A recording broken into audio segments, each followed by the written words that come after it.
Orang Kudus. Sobat Katolikana, saatnya kita simak kisah orang kudus yang dipersembahkan oleh Radio Katolikana. Penulis naskah Arif Setiawan.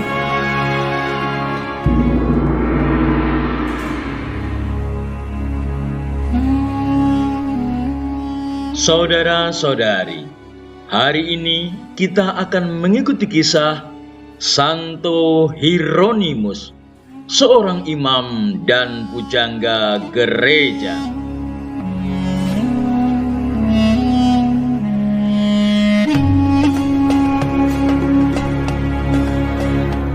Hieronymus dilahirkan di Yugoslavia Barat pada tahun 340.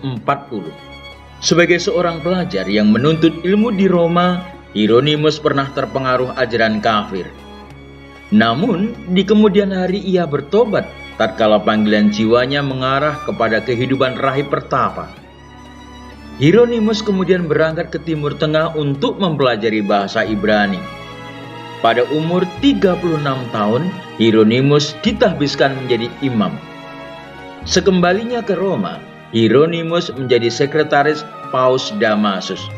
Dan sesudah Paus Damasus wafat, Hieronymus pindah ke Bethlehem untuk memperdalam pengetahuan tentang kitab suci.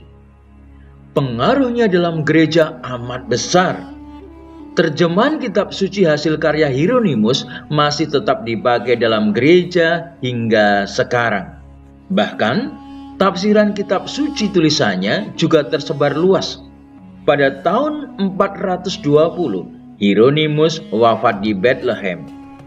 Kata-kata Hieronymus yang paling terkenal adalah, "Barang siapa tidak mengenal kitab suci, tidak mengenal Kristus." Adakah kita sungguh berusaha untuk membaca dan merenungkan kitab suci?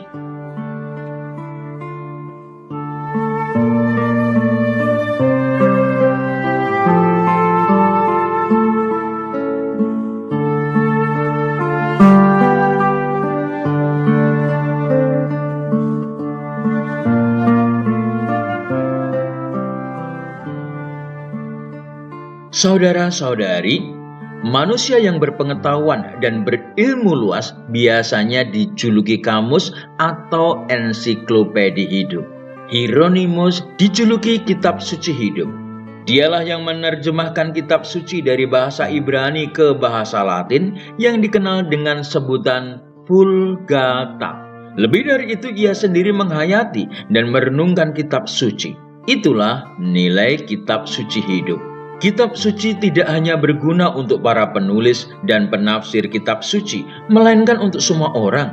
Santo Hieronymus adalah ahli dan pujangga terbesar kitab suci yang menjadi guru untuk semua orang. Kitab suci adalah jala kerajaan Allah yang menangkap semua orang, yang baik dan yang jahat. Pada hari kiamat, malaikat akan datang memisahkan orang-orang jahat dari orang-orang baik. Yang baik dibawa ke surga, yang jahat dicampakkan ke neraka, di mana mereka akan menangis dan menderita sepanjang masa.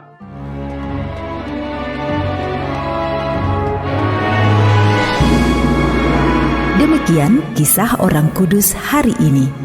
Kisah orang kudus dapat Anda simak di Radio Katolikana setiap hari pukul 12 waktu Indonesia Barat dan pukul 19 waktu Indonesia Barat.